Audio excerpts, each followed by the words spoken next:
ava kutugamba nti nkola y'abatemu nkola ya Kayini naye Mutebi ensobi gy'asoose okukola alaze nti okuwasa abakazi abangi enkola y'abatemu naye talaze bawasa babeka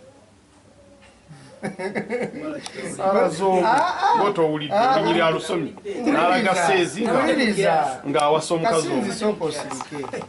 nze ndina Mutebi yasomesezza layini gyaleese eri mu Malaki 2:14 egamba kukola oba kutonda si kuwasa waliwo enjawulo wakati w'okugaaya n'okumeketa tanagamba kutonda kasinzi sirika obuuza ki gye sinnasomesa ebibyo ngawe biri ninga akutte eddakiika emu gye ndaakongerera nenkuba enjuki mu jjinja bonna batabuse kakati kiri bwe kiti bw'abanga Lameka ava mu lulyo lwa Seezi nga omutemu njagala muganda wange Joshua bw'aba n'aba akomyewo ku muzindaalo atuyambe atubuulire nti ne Ibulayimu ava mu lulyo lutemu njagala akomewo atubuulire nti buli eyawasa abakazi ababiri oba abakazi abasukka ku babiri yali mu lulyo luki lutemu lwaki kubanga Ibulayimu yalina abakazi babiri yalina Salaayi n'aba ne Agali era Salaayi bwe yamala okufa Bayibuli etulaga nga mu kifo kya Saala bazzaawo Ketula mu Lubereberye 25 kati Bayibuli teragirangako kuwasa mukazi omu Bayibuli eragira okuwasa abakazi abasukka ku omu era Ibulayimu bwe yabeera ne bakazi be babiri Bayibuli emwogerako mu Lubereberye 26:5 ninga nti Ibulayimu yeekumba amateeka gange ebiragiro byange n'atambulira nga amateeka gange n'aba mutuukirivu buli lw'owasa omukazi asukka ku omu obeera mu maaso ga Katonda ng'oli mutuukirivu lwaki Bayibuli Katonda yagamba Dawudi n'agamba nti laba omusajja alina omutima ng'ogwange okubeera n'omutima ng'ogwa Katonda basolo ne bannyaba abatuwuliriza tokiyita kyalayisi yalina abakazi 99 Katonda agamba Sulemaani yalina abakazi 99 Dawudi Katonda agamba Sulemaani yalina abakazi abenkanankana n'amanya ga Allah amanya ga Allah nago kali 99 senze kwogera ku Allah era Allah sina kye mwagaza era nze toyiza kumpulira kubeera nga Joshua kusoma Qur'an sina kye njagaza mukama wange nze nsoma Bayibuli mukama wange twagala kumanya gwozenga mulokole ndi mulokole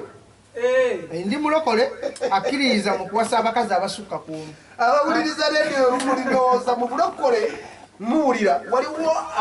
walimu enzikiriza ez'enjawulo naye kyolina okumanya omanyi nange nze ndi mulokole Bayibuli egamba nti tujja kulabiranga ku bibala byabwe kitegeeza ono alimba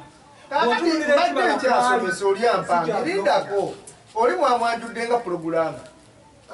si purogulaamu munamawulire okwogera kakati engeri gyali munamawulire asooka aleke mmalirire kale egenda mu maaso kubanga kati avudde ku mulimu gw'obwamawulire ate ataddemu fiimu kale egenda mu maaso kakati Dawudi yalina abakazi 99 naye Katonda yamwogerako n'agamba nti aba omusajja alina omutima ng'ogwange bw'osoma mu Bassekabaka Katonda agamba Sulemaani Bassekabaka mu ssula ey'okusatu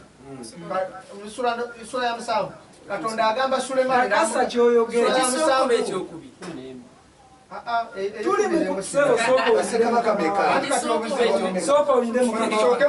twetaaga tubuulire ekitabo tukimanye abawuliriza bategeere akijjeewa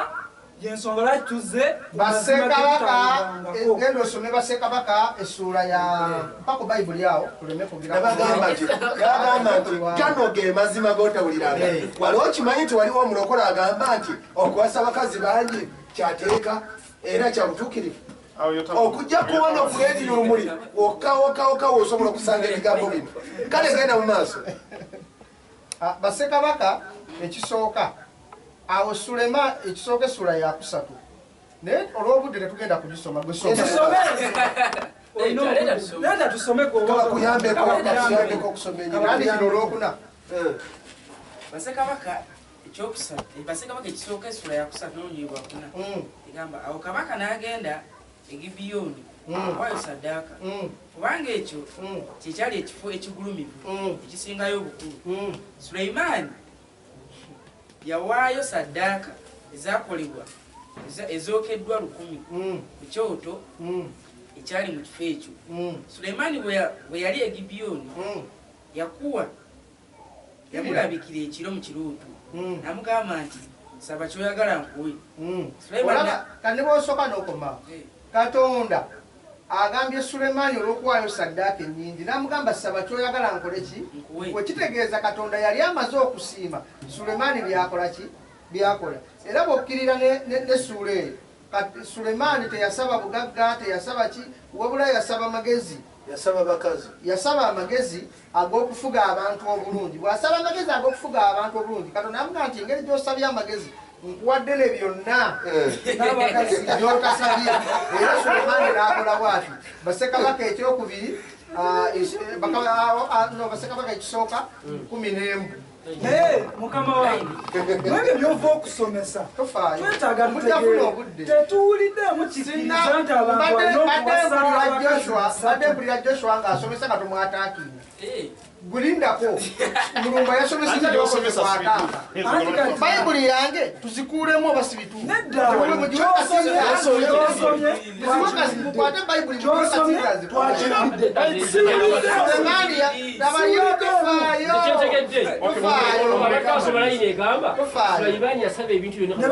Katonda n'amuwa byonna kati wulira Katonda mubyeyamuwalire kati wulira bw'abuuza mbugwe Sulemaani weeranjuddenga muki weeyanjuddenga muki weeyanjuddenga kati jakutegeera ng'ogyeko ekyo lwaki nayogedde wano nga tutandika nti bapologulanga batubuulire bagwawa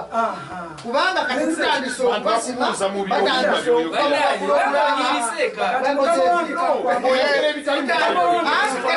mukesha lwaki tayogera kubanga pulogulanga kubatange yensoma tabimanyiki lwaki oyaka tosomese toyaka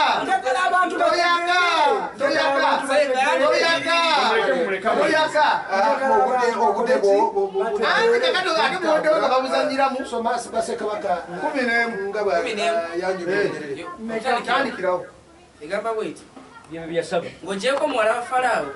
Kabaka Sulemaani yayagala abakazi bangi Kabaka Sulemaani yayagala abakazi bangi abagwira kirira abakazi otandise na kumeka tandikidde kwemu Bassekabaka ekisomera bayibuli eno Bassekabaka 11 eri emu yakuwa ebigambo tebijjaayo bulungi tusome bayibuli etegeera ye Yesu tusome bayibuli Bassekabaka ekisooka 11 n'okutandikirawo egamba era Kabaka Sulemaani n'ayagala abakazi bangi bannamawanga wamu ne muwala wa Falaawo abakazi ab'oku Mowaabu n'Abamoni n'Abaedomu n'Abasidoni n'Abakiiti ku mawanga Katonda tasosola abakazi bonna obaagala Katonda bwe yakola tasosola kirira ku mawanga Kabaka Mukama eyagambako abaana ba Isirayiri nti temugendangamu bo naye yamuwadde obuyinza nawe nga nkuwadde ne byonna by'otasabye so tebajjangamu mmwe kirira kubanga